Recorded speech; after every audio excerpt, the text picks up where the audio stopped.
The 49ers just finished day 15 of training camp, which was a joint practice in Henderson, Nevada against the Las Vegas Raiders. Here's who stood out. Keep in mind, this was a much more evenly matched practice than the one the 49ers had last week against the Denver Broncos. The good quarterback Brock Purdy. He got to face the Raiders, which was good for him. So it didn't matter that he didn't have Brandon Ayuk or Juwan Jennings or Jordan Watkins because he had enough. He had George Kittle, Christian McCaffrey, Kyle Juszczyk, and he just eviscerated a defense where I could name maybe one player. They have Max Crosby. He's number 98. Other than him, I know they have Tyree Wilt or someone. Couldn't really tell you who else they have on their defense, but Brock Purdy made them look terrible, which is what they are. Running back Christian McCaffrey, he's on this list not so much because what he did in the field, although he was excellent. He was so good. He was running the ball. He was running routes. He was catching passes. You know what I mean? But the best part of what he did, the real reason why he's on here is because before practice, when he was stretching, I was filming people, and he was near me, and he said, "Hey, Grant," and I said, "Hey, Christian," and he said, "Nice fit."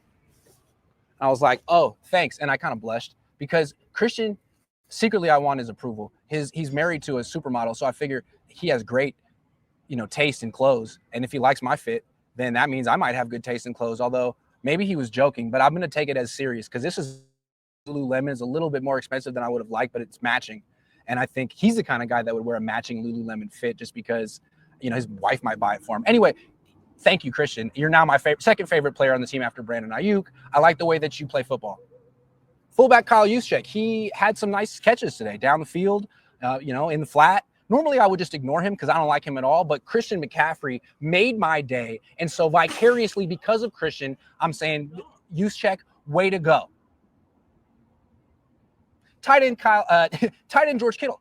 He really was the number one target today, which makes me happy because he's the best receiver on the team, and they need to stop featuring people like Ricky Pearsall or Juwan Jennings or whatever wide receiver Kyle Shanahan prefers, because this guy is a future Hall of Famer, and Ricky Pearsall probably isn't. So nice to see George Kittle get featured on a practice field where another tight end gets featured, Brock Bowers.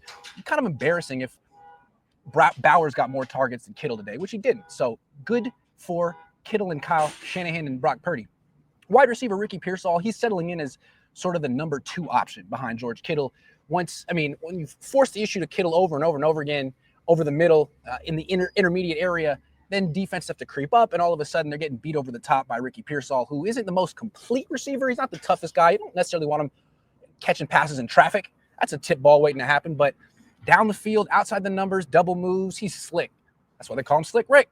And he's pretty good today. Although, again, I couldn't tell you one freaking DB he faced. Wide receiver Jacob Cowing started to get targeted a little bit in 11-on-11s, which shows that he's getting healthier, he's one of the only healthy players on the team, apparently, allegedly. He had a diving catch to the sideline today on a pass thrown by Brock Purdy. Those two are getting on the same page. So kind of write off Jacob Cowing because he injures his hamstring day 1 of camp. Now he's the last man standing. Good for Jacob. Chase Lucas, the nickelback. He was the only nickelback on the team. He played with the first stringers, played with the second stringers. They really worked him a lot. Good thing he didn't get hurt, because if he goes down, they don't have a nickelback. So that's good. But he accepted a tip pass. He's a hell of a player. Cornerback Jacob Robinson, he broke up a pass thrown by Aiden O'Connell. Jacob Robinson's my favorite undrafted rookie on the team. Maybe not the best. Corey Kiner is also good. Sebastian Valdez is also good. But this guy has real potential. He could be a starting corner one day. He needs to put on about 10 pounds of muscle, but once he does, you watch out. The not so good defensive tackle CJ West. He left practice early with a hyperextended knee. That's what the Niners said Mykel Williams suffered last week against the Broncos, and that joined practice. That was a week ago. It's been a full week, and Mykel Williams isn't back yet, so I don't think we should expect CJ West, in the preseason finale. He's probably done for the offseason. We'll see if he's out there week 1. But yeah, not the best news. It seems like someone goes down every day for the 49ers in these practices, and today it was CJ West, who's really very important for them. Offensive tackle Andre Dillard. He was injured all offseason. They activated him, Monday? He practiced 2 times, Monday, Tuesday, off Wednesday, on IR today. If that's not the American dream, I don't know what is. He's going to get a full salary this year for 2 days of practice and rehab. This was an important signing because they lost Jalen Moore, the backup for Trent Williams. Trent Williams gets hurt every year. The backup left tackle matters. Andre Dillard was supposed to be that guy, but guess what? It's Spencer Burford. Who's next on the not-so-good list? 3, Spencer Burford. Still playing left tackle. Still getting whooped. Still can't play that position. really isn't fair to him. He's a guard, and the Niners have him there because, I don't know, they what are their options? So Burford, not doing him any favors, not setting him up for a good second contract or whatever.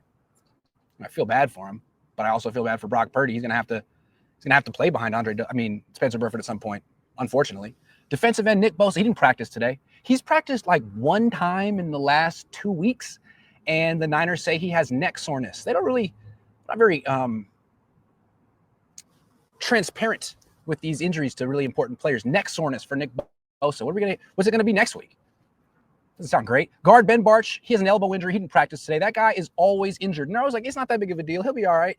Yeah, I can't see him playing more than 3 games in a row for this team, which means rookie Connor Colby, come on down. You're really freaking important. Safety Jason Pinnock, he missed another practice with a heel injury. What the hell is a heel injury? That sounds like Achilles. The Niners have codes for everything. Calf, heel. Those are connected to the Achilles bone, I'm pretty sure. I don't know. But yeah, Jason Pinnock was having a good camp. His replacement is Jair Brown. What a downgrade. Nickelback Upton Stout still out with a calf injury. Saw him walking around. So that's good. Don't see Juwan Jennings ever walking around. But calf injury for Upton Stout still out. Cornerback Deommodore Lenoir healthy. But something happened today, and he got smoked for 3 touchdowns. 1 by Brock Bowers. Okay, he's a really good player. But then 2 by a guy named Trey Tucker. Who is Trey Tucker? Twice for touchdowns for Deommodore Lenoir. Still a good player, but not his best day. Linebacker Luke Gifford. This guy was picked on mercilessly. He might be the worst player in the Niners defense, the third linebacker. They haven't had a good third linebacker in a while. But this guy is going to be constantly picked on in coverage. He was today. He will be in the future. They got to get him out of there, and they will. They'll be forced to at some point if they don't already. And then finally, kicker Jake Moody. If you were wondering how Jake is doing, he did really well until he had to attempt a 55-yard field goal attempt, and then he missed it wide right. So he's in midseason form.